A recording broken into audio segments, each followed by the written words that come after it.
नमस्कार सभी को, वेरी गुड मॉर्निंग। आज एक इम्पोर्टेंट टॉपिक हम लोग कवर करने जा रहे हैं, प्राचीन भारत से जुड़ा हुआ, जिसे हम भारत के जो महत्वपूर्ण साम्राज्य के रूप में इसको जाना जाता है, कॉल्ड एज मॉडर्न एम्पायर। थोड़ा सा उससे पहले एक इवेंट के रूप में हम चर्चा करेंगे, और वो इवेंट है एक युद्ध के रूप में जो 326 BCE को लड़ा गया। बैटल कहेंगे हम लोग, बैटल ऑफ झेलम। ये इसका एक और वर्ड होता है वॉर, बैटल ऑफ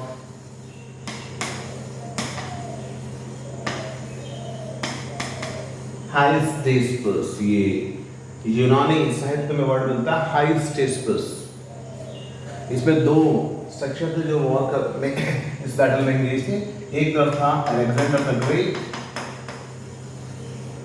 और उसके अगेंस्ट में जो वर्तमान समय का पंजाब के एरिया है, वहां का एक राजा था, उसका नाम था पोरस। आपने इनके बारे में पोरस की कहानी सुनी होगी, अलेक्जेंडर से जो उसका वार्तालाप हुआ था, उसके बारे में भी आप जानते हैं। थोड़ा सा मैं यहाँ पे इसलिए बता रहा हूँ कि भारत में जो मौर्य साम्राज्य स्थापित हुआ वो इसी युद्ध के बाद स्थापित हुआ था। थोड़ा सा मैं नक्शे से आपको बताना चाहूंगा।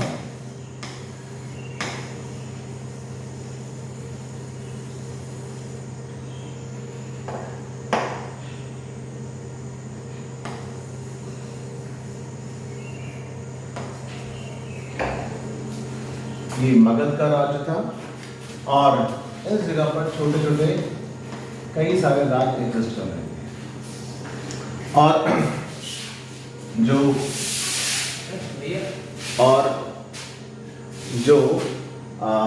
ये युद्ध हुआ, हाइस्टेस्पस का युद्ध, ये इसी क्षेत्र में हुआ था। और अलेक्जेंडर था वो इंडस रिवर से आगे नहीं बढ़ पाया भारत में। ठीक, तो हम उसी के बारे में बात कर रहे हैं। अगर हम यहाँ पर देखें, थोड़ा सा इसको चेक करें, तो हम पाते हैं कि इस युद्ध ने एक प्रकार से यूनानी दुनिया को मगध की शक्ति के बारे में परिचय करा दिया था। और कहा जाता है कि मगध की पावर के कारण ही हम देखते हैं कि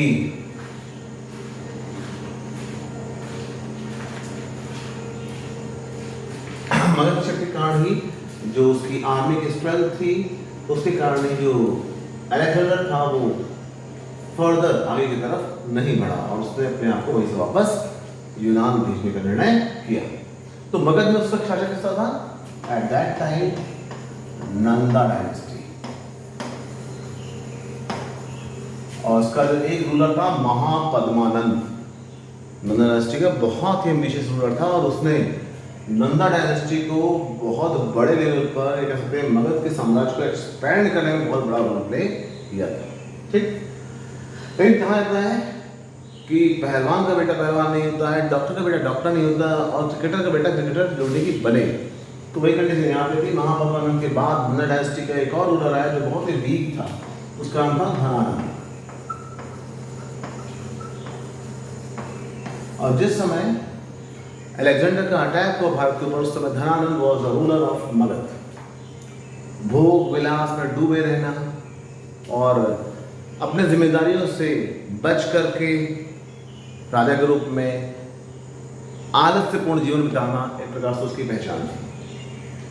आपने चाणक्य और घनानंद के बीच में जो फेमस डायलॉग हुआ था, उसके बारे में सुना है, आप जानते भी होंगे।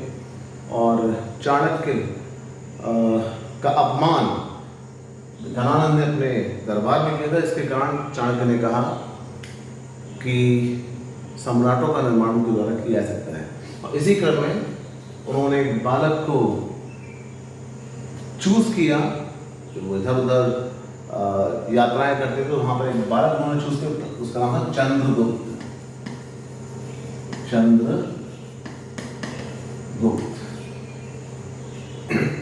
चंद्रगुप्त ने चाणक्य की गाइडेंस में एक आर्मी इकट्ठा की और आर्मी इकट्ठा करने के बाद फिर उसने धीरे धीरे नंदा डायनेस्टी के जो सीमावर्ती क्षेत्र थे उनको अपने कंट्रोल में किया और फाइनली धनानंद को हराने के बाद वर्ष 321 BCE, आई रिपीट,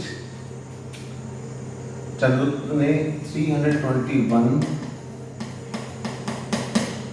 BCE में मौर्य साम्राज्य की स्थापना भारत में की।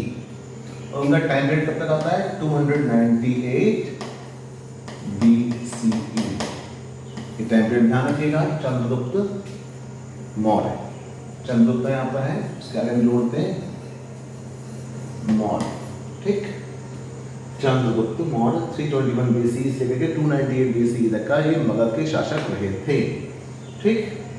मैं एक टेबल आपके सामने मेंशन कर देता हूँ जिससे जो महत्वपूर्ण शासक हुए उनके बारे में आप, जो मौर्य डायनेस्टी के थे उनके बारे में आप अपने दिमाग में इमेज क्लियर रहे।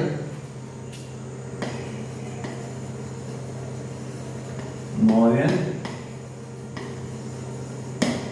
एम्पायर, ठीक। पहला शासक हो गया आपका Chandragupta Maurya. Time period 321 BCE से लेकर के 298 BCE, ठीक। दूसरा आता है, ध्यान दीजिए, चंद्रगुप्त के रूप में 12th लेवल पर जो हम बात करें तो 3 शासकों का डिफरेंस को मैं आगे बता दूंगा कि उनमें डिफरेंस क्या था, ठीक है। चंद्रगुप्त मौर्य के बाद आता है इसका बेटा बिंदुसार। बिंदुसार, ध्यान रखिएगा, मगध के एम्बिशियस रूलर्स की श्रृंखला में 2 शासक हुए, इनका नाम मिलता जुलता है। एक है बिंदुसार और एक इससे पहले हुआ था हर्ष डायनेस्टी का बिंबिसार। आई रिपीट,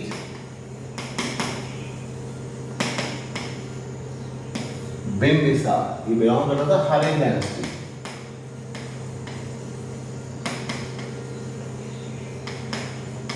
हाइलेट डायनेस्टी को बिलोंग करता था, ठीक है ना। तो कंफ्यूज मत होइएगा, बिंबिसार अलग है, बिंदुसार अलग है। ध्यान रखिएगा, बिंबिसार इसलिए इंपॉर्टेंट है क्योंकि मगध के महत्वाकांक्षी शासकों की श्रृंखला में सबसे पहला नाम इसी का आता है, पहला नाम, ठीक। इसीलिए इसको सबसे इंपॉर्टेंट माना जाता है, उसका जिक्र अक्सर किया जाता है। लेकिन कंफ्यूज नहीं होना है बिंबिसार एंड बिंदुसार को लेकर के। Bindusara was the son of Chandragupta Maurya. Time period क्या था इसका? 298 BCE से लेकर के 273 BC, ठीक। यानी कि 25 वर्षों तक बिंदुसार शासन किया। तो तीसरा आता है द ग्रेट अशोका। इसके बारे में इनको किसी के परिचय के मोहताज नहीं है, हर कोई अशोक के बारे में जानता है। इनका टाइम पीरियड आता है, वो आता है 269 BCE to 231 BCE। तो ध्यान रखिएगा ये टाइम पीरियड। यहाँ पर 4 साल गैप है, यहाँ आप देखें, यहाँ से यहाँ पर 4 साल गैप है। कहा जाता है कि जिस समय बिंदुसार की डेथ हुई उसके बाद 4 साल का एक गैप रहा, उस बीच में अशोक को अपने भाइयों के साथ संघर्ष करना पड़ा था। कहा जाता है कि अपने लगभग 100 भाइयों को एलिमिनेट करने के बाद अशोका को मौर्य साम्राज्य की गद्दी प्राप्त हो पाई। तो ये सारे के सारे 3 महत्वपूर्ण शासक हैं जिनके बारे में आपको जानना चाहिए। चंद्रगुप्त मौर्य ने साम्राज्य का एक्सपेंशन किया और कई यूरोपीय इतिहासकारों ने कहा है कि चंद्रगुप्त मौर्य ने 6 लाख की आर्मी लेकर के पूरे भारत को रौंद दिया।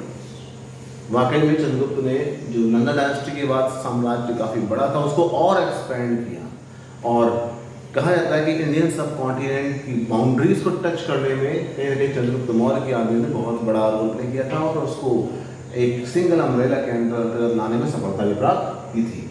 बिंदुसार ने राज्य को अक्षुण्ण बनाए रखा, ना प्राप्त हुआ था उसमें कोई कमी नहीं आने दी, इसको इंटैक्ट रखा। और अशोका के टाइम की बात करें तो एक फेमस बैटल के बारे में आपने पढ़ा होगा, बैटल ऑफ कलिंगा।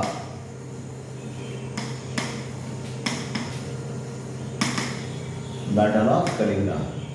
अशोक के बहुत सारे इंस्क्रिप्शंस हैं जिसमें मिलता है कि अपने राज्यारोहण के 8वें वर्ष में, राज्यारोहण के 8वें वर्ष में अशोका ने एक बहुत बड़ा युद्ध लड़ा, जिसके बाद उसका हृदय परिवर्तन हो गया। तो वो कौन सा युद्ध था? Battle of Kalinga. और 8वां वर्ष यानी कि 269 BCE में अगर जो वो सत्तारूढ़ हुआ है तो 8वां वर्ष कौन सा आएगा? 261 BCE।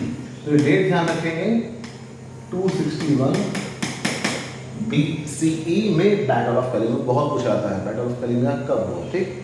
अच्छा, कलिंग के बारे में अगर हम बात करें तो वर्तमान समय में कलिंग जैसा कोई राज्य नहीं है, लेकिन वर्तमान में एक राज्य है जो उसका जो वर्तमान नाम है पहले उसे कलिंग के रूप में जानते थे।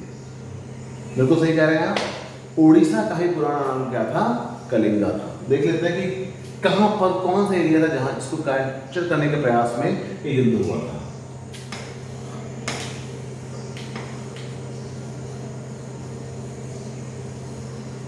ये हो गया इंडिया।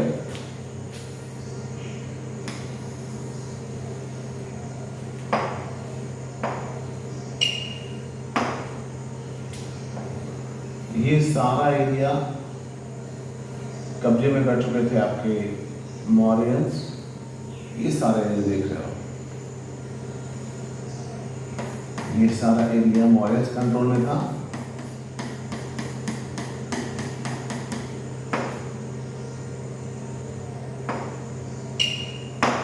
केवल ये वाला जो एरिया आप देख रहे हैं, ये वाला, ये कलिंग के रूप में था। इसी को कैप्चर करने के प्रयास में कलिंगा का बैटल हुआ था। ये बैटल इसलिए भी महत्वपूर्ण है क्योंकि इसके बाद ही अशोका ने बहुत बड़ा संशोधन किया अपनी पॉलिसी में, और अब उसने जो उसकी पॉलिसी थी मौर्यंस की, उसको बदल दिया, जस्ट रिवर्स कर दिया। और पॉलिसी के नाम पे मैप ध्यान रखिएगा, ये एरिया था that is called as Kalinga. आजकल यहाँ पर कौन सा राज्य है? ओडिशा राज्य है। जिसने पॉलिसी चेंज की, उसने अपनी वॉर की पॉलिसी को पीस की पॉलिसी में बदल दिया। He shifted his war policy to peace, यानी भेरी घोष की जगह धम्म घोष। और उसने एक रिलीजन को प्रमोट करना शुरू किया, and religion is known as Buddhism. और कहा जाता है कि बुद्धिज्म प्रमोट करने के लिए उसने केवल अपनी सरकारी मशीनरी ही नहीं उपयोग में लाई, अपनी मशीनरी के साथ साथ अपने परिवार के लोगों को भी दुनिया के अलग अलग हिस्सों में, भारत के अलग अलग हिस्सों में भेज करके धम्म का प्रचार किया। ठीक, धम्म का मतलब एक नए धर्म जैसा कुछ नहीं था। धम्म का मतलब था एक संतुलित जीवन शैली जो बुद्धिज्म में बताई गई थी कि किस प्रकार से हम उसको फॉलो करके अपने जीवन को एक संतुलित दिशा दे सकते हैं, एक सही डायरेक्शन दे सकते हैं, उसके बारे में बताया गया था। आपने ये भी सुना होगा कि श्रीलंका में प्रचार प्रसार को आगे बढ़ाने के लिए धम्म के उसने अपने पुत्र व पुत्री यानी संघमित्रा और महेंद्र को श्रीलंका भी भेजा था। तो ये कुछ कंडीशंस थी जो अशोका के टाइम में हुई। अशोका भारत का पहला शासक है जो अपनी जनता को, जो इतना बड़े साम्राज्य का मालिक था, ओनर था, उसने अपने साम्राज्य के लोगों को, उस समय आजकल के जैसे लिटरेसी थी नहीं, ऐसे कंडीशन में उसने उस टाइप से उस रॉयल ऑर्डर्स पेपर पे जाते नहीं थे प्रॉपर तरीके से, क्योंकि पेपर की डिस्कवरी समय तक नहीं हुई थी। तो लोगों तक सूचनाएं पहुंचाने के लिए उसका राजा क्या चाहता है, उसने बहुत सारे इंस्क्रिप्शंस पूरे साम्राज्य में स्थापित किए थे। मैं रिपीट कर रहा हूं, इंस्क्रिप्शन वर्ड।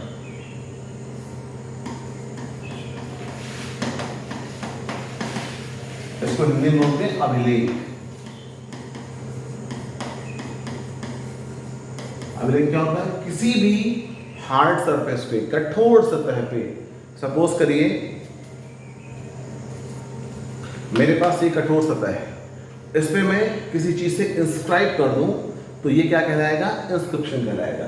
या फिर ये कठोर सतह है, ये तो बोर्ड है, इसके पीछे दीवार है, मान लीजिए उस दीवार की कठोर सतह पे मैं कुछ किसी पॉइंटेड चीज से कुछ इंस्क्राइब कर दूं, वो लंबे समय तक बना रहेगा, तो उसको क्या कहा जाएगा? इंस्क्रिप्शन कहा जाएगा। इंस्क्रिप्शन किसी पत्थर पे भी हो सकता है, किसी मेटल पे भी हो सकता है, वो डिपेंड करता है किस चीज का आपने यूज किया है। ठीक, तो ऐसे बहुत सारे इंस्क्रिप्शंस जो पत्थरों पर अशोका ने खुदवाए, वो हमें साम्राज्य के अलग अलग हिस्सों में बिखरे हुए मिलते हैं। 3 तरीके के इंस्क्रिप्शन जनरली हमें मिलते हैं अशोका के, जिससे हमें अशोक के मैसेजेस के बारे में जानकारी मिलती है। जैसा उसने खोदा वैसा ही आज हमको मिला है, जिससे हमारी समझ बढ़ती है अशोका की सोच के बारे में, और वो क्या सोच रहा था, किस प्रकार से लोगों को हैंडल कर रहा था, अपने लोगों तक चीजें पहुंचा रहा था, उसके बारे में पता चलता है। 3 प्रकार के इंस्क्रिप्शन अशोका के टाइम के, 3 टाइप्स ऑफ इंस्क्रिप्शन। ठीक, पहला आता है मेजर रॉक एडिक्ट, दीर्घ शिला लेख, बड़ी सी चट्टान होती थी, उसके ऊपर सारा मैसेज इंस्क्राइब रहता था या खुदा रहता था। दूसरा आता है माइनर रॉक एडिक्ट, यानी कि लघु शिला लेख, छोटी चट्टान, उसके ऊपर सारा मैसेज इंस्क्राइब। और तीसरा आता है पिलर इंस्क्रिप्शन। पिलर इंस्क्रिप्शन क्या था, यानी कि स्तंभ लेख। ठीक, एक स्तंभ होता था और उस पर सारी चीजें मैसेज के रूप में इंस्क्राइब की होती थी। ध्यान रखिएगा, जो मैसेज मान लो मेजर रॉक एडिक्ट पे कोई मैसेज दिया गया 12-15 पॉइंट्स का, तो अगर जो वो अफगानिस्तान में जो मैसेज दिखाया गया वही मैसेज आपको कहाँ मिलेगा, साउथ में मिलेगा। सिमिलरिटी थी। तो ये चीज़ बहुत बड़ी सरप्राइज करने वाली है कि आखिर में इन रॉक एडिक्ट्स को तैयार कहाँ किया गया था। क्या उसी स्थान पर तैयार किया गया था जहाँ पर उनको स्थापित किया गया, या फिर कोई सेंट्रलाइज जगह थी जहाँ पर उसको तैयार करने के बाद वहाँ तक पहुँचाया जाता रहा होगा। तो ये आज भी विचार का विषय है। हालांकि यहाँ तक मुझे लगता है कि स्क्राइबर्स अलग अलग जगहों पर जा करके वहाँ पर चट्टानें रहती होंगी, उन चट्टानों के ऊपर स्क्राइब करते होंगे। तक मुझे लगता है ऐसा ही रहा होगा। आगे बढ़ते हैं। नेक्स्ट आता है कि इतना बड़ा साम्राज्य था और इस साम्राज्य के बारे में हमारे पास जानने के सोर्स क्या है। तो सोर्स तो बहुत सारे, लेकिन मैं यहाँ पर केवल 2 सोर्सेस से चर्चा करूंगा। 2 इंपॉर्टेंट सोर्सेस जो लिटरेचर फील्ड के, मैंने एक सोर्स तो अब तक हमको बता दिया, इंस्क्रिप्शन से उनके बारे में जानते हैं। दूसरा सोर्स क्या है, लिटरेचर। लिटरेचर में बहुत सारी किताबें लिखी गई, लेकिन हम आज केवल 2 की बात करेंगे, बाकी नेक्स्ट वीडियो में बात करेंगे। पहला है the very important book called as अर्थशास्त्र।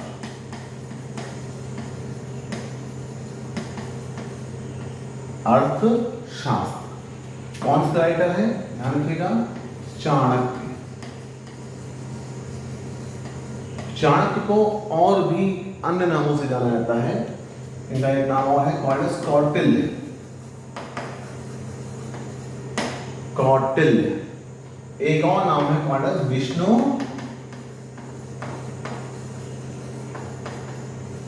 विष्णुगुप्ता। ठीक, ये 3 अलग अलग नामों से इनको जाना जाता है। ध्यान रखिएगा, अर्थशास्त्र पुस्तक नाम जरूर अर्थशास्त्र है, लेकिन ये पॉलिटिकल इश्यूज जुड़ी हुई है। पॉलिटिकल इश्यूज, राजा को शासन कैसे करना है, इसकी पूरी गाइडलाइन इस किताब में मिलती है। और ये किताब टोटल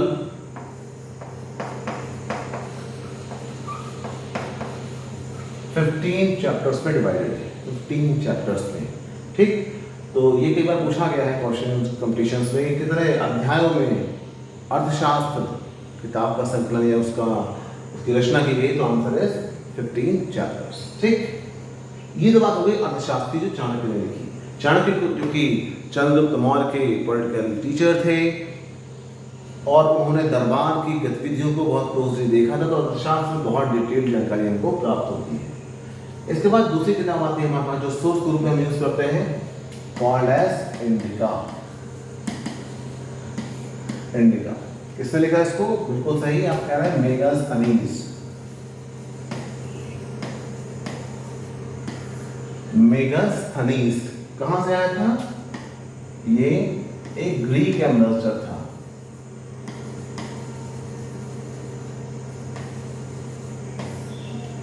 ग्रीक राजदूत था। ठीक, कहा जाता है कि जब सिकंदर भारत से वापस चला गया तो भारत का जो नॉर्थ वेस्ट का एरिया था वहाँ पर उसने अपने ऑफिसर्स को डेप्यूट, अपने गवर्नर्स को डेप्यूट किया था, और उसी में से एक था, इसका नाम था सेल्यूकस। तो सेल्यूकस से जब युद्ध हुआ चंद्रगुप्त मौर्य का, तो सेल्यूकस पराजित हुआ, और उसके बाद ही मेगास्थनीज को चंद्रगुप्त मौर्य के दरबार में आने का मौका मिला, और वहाँ पर सेल्यूकस ने जो देखा, जो समझा, उसको उसने अपनी किताब में लिखा, and book is known as, famous book is known as Indica. Indica के बारे में एक चीज़ ध्यान रखिएगा, इंडिका का ओरिजिनल वॉल्यूम हमको, जो मैन्युस्क्रिप्ट है उसकी हमें प्राप्त नहीं हुई है। क्यों? क्योंकि समय के साथ साथ वो सारी चीज़ें नष्ट हो गई। ठीक, तो हमें मिला क्या फिर इंडिका के बारे में हम जानते कैसे हैं? इंडिका का को एज ए सोर्स के रूप में उपयोग करके बाद के इतिहासकारों ने, उसमें एलियन है, स्ट्रेबो है, अलग अलग इतिहासकार यूरोप के हुए हैं, ग्रीक के हुए हैं, उन्होंने इंडिका को कोट करते हुए लिखा कि भारत में चंद्रगुप्त मौर्य के समय में ऐसी ऐसी कंडीशंस थी।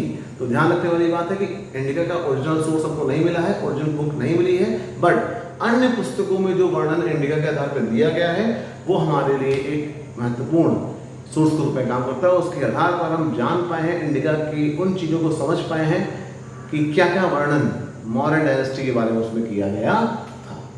ठीक है, तो ये कुछ बेसिक चीज़ें हैं जो हमने अभी बात की आपसे, और अभी हमें बात करनी है आपसे रिगार्डिंग द कि मौर्य साम्राज्य इतना बड़ा था, इसका प्रशासन किस प्रकार से चलाया जा रहा था बाय द मौर्यंस। अगर बात करें तो इंडिया हो गया, ये अफगानिस्तान वगैरह कवर किया मैंने सारा,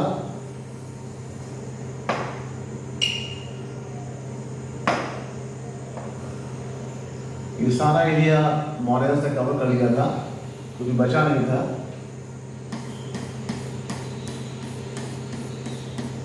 तो हम देखते हैं मौर्य साम्राज्य की जो राजधानी थी वो एक शहर था जो आज भी एग्जिस्ट करता है, कॉल्ड एज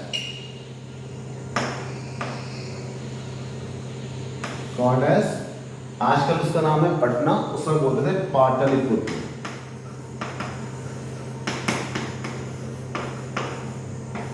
पाटलिपुत्र, ठीक, ये मौर्य साम्राज्य की केंद्रीय राजधानी क्या थी? ये केंद्रीय राजधानी। उसके बाद साम्राज्य किस प्रकार से बटा हुआ, क्लियर है? ऊपर की तरफ का जो एरिया था उसको उत्तरापद बोला गया, साउथ वाला उसको दक्षिणापद बोला गया। यहाँ का जो हिस्सा था इसको जो नाम दिया गया, दैट वाज, इसकी जो कैपिटल थी कॉल्ड एज तक्षशिला। ठीक, साउथ का जो हिस्सा था वहां पर जो कैपिटल थी उसका नाम था सुवर्णगिरी।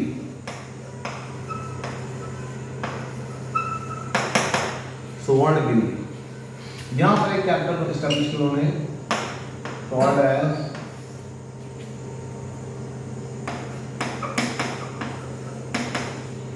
उज्जैन, और ईस्टर्न डायरेक्शन में एक कैपिटल एस्टैब्लिश की, कॉल्ड एज तोसनी। तो एक केंद्रीय राजधानी हो गई आपकी पाटलिपुत्र, और 4 प्रांतीय राजधानियां, नॉर्थ वाले में तक्षशिला सेंटर बनाया, वेस्ट में उज्जैन सेंटर बनाया, साउथ में सुवर्णगिरी बनाया, और ईस्ट में आपका तोसली बनाया।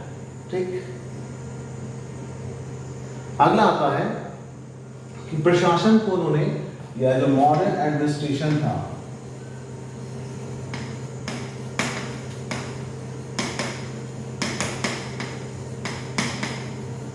वो किस प्रकार से रन कर रहा था। तो हम देखते हैं चाहे वो केंद्रीय प्रशासन रहा हो या फिर वो आपका प्रोविंशियल एडमिनिस्ट्रेशन रहा हो, मॉरल्स ने पैटर्न यूज किया जिसका जिक्र हमें इंडिका में भी प्राप्त होता है। उन्होंने एडमिनिस्ट्रेशन को 2 भाग में डिवाइड किया, one is called as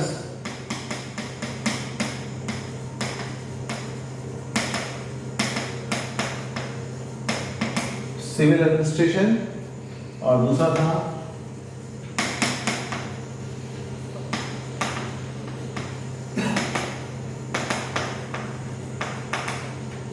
military administration, ठीक है। सिविल या नागरिक प्रशासन अलग, सैनिक प्रशासन अलग, ठीक। सिविल एडमिनिस्ट्रेशन की बात करें तो शहर और प्रांत की विभिन्न आवश्यकताओं को पूरा करने के लिए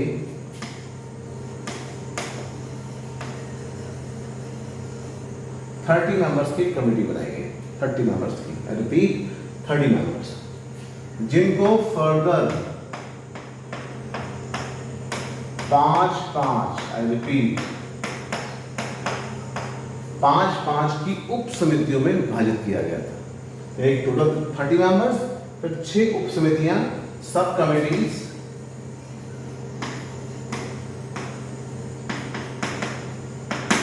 सब कमिटीज, हर सब कमेटी में 5-5 मेंबर। किसी को जनगणना का दिया गया था, किसी को व्यापारिक गतिविधियों को देखने के लिए गया था, किसी को किसी और नागरिक प्रशासन से जुड़ी हुई जिम्मेदारी दी गई थी। सेम पैटर्न फॉलो किया गया था मॉडल एडमिनिस्ट्रेशन में, मिलिट्री सेक्शन में क्या था, यहां पर भी 30 मेंबर्स, मैं रिपीट कर रहा हूं, 30 मेंबर्स की कमेटी होती थी और इसमें 5 उप समितियां और हर उप समिति में 5-5 मेंबर्स।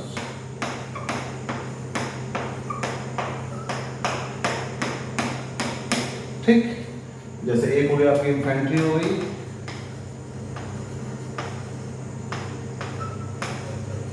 यानी कि पैदल सेना, एक हो गई आपकी कैरियट यानी कि रथ सेना, एक हो गया आपकी कैवलरी, एक हो गया आपका एलिफेंट, और लास्ट में आता है आपका नेवी। ठीक, एक मैंने सेकंड नंबर छोड़ा हुआ है, ये थी सप्लाई कमेटी। सप्लाई कमेटी ये क्या करती थी, या आपूर्ति उप समिति, ठीक, आपूर्ति तथा रख रखाव उप समिति क्या करती थी, ये बाकी सभी उप समितियों को, चाहे खाना पहुंचाने की बात हो, ट्रांसपोर्टेशन की बात हो, हथियारों को ले जाने की बात हो, सारी व्यवस्था उप समिति, इसी दूसरी उप समिति के द्वारा, ये फर्स्ट हो गई, ये सेकंड हो गई, ये थर्ड हो गई, ये फोर्थ हो गई, ये फिफ्थ हो गई, ये सिक्स्थ हो गई, तो दूसरी उप समिति से उसी की जिम्मेदारी थी। और इसी कारण से इसको सबसे ज्यादा महत्व इंडिका अर्थशास्त्र दोनों ही पुस्तकों में दिया गया है।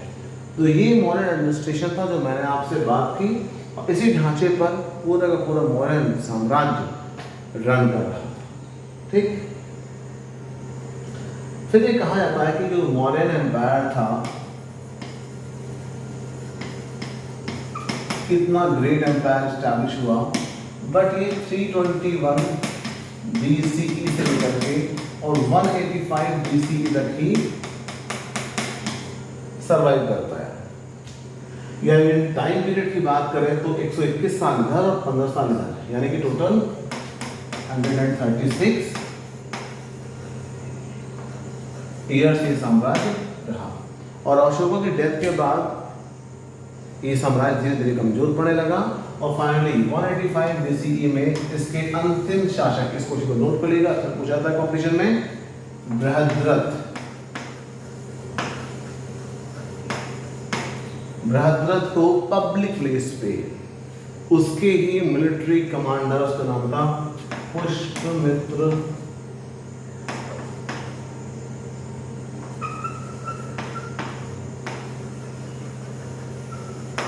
शुंग ने पब्लिक प्लेस पे उसकी हत्या कर दी और मौर्य साम्राज्य को नष्ट करके एक नई डायनेस्टी स्टैब्लिश कर दी मगध में, that is called as Shunga dynasty.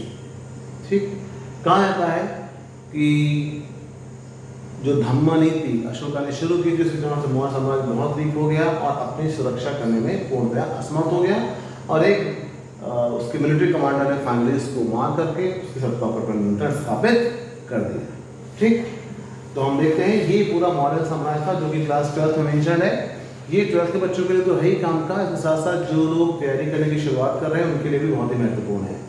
तो ये आज का वीडियो मैं यहीं पे रोक रहा हूँ। कमिंग वीडियोस पे और बात करेंगे, इस चैप्टर में जो बचे हुए टॉपिक्स उस पर और बात करेंगे और फिर हम इस सेकेंड चैप्टर को फाइनली क्लोज डाउन करेंगे। आज के लिए इतना ही। नमस्कार, जय हिंद, जय भारत।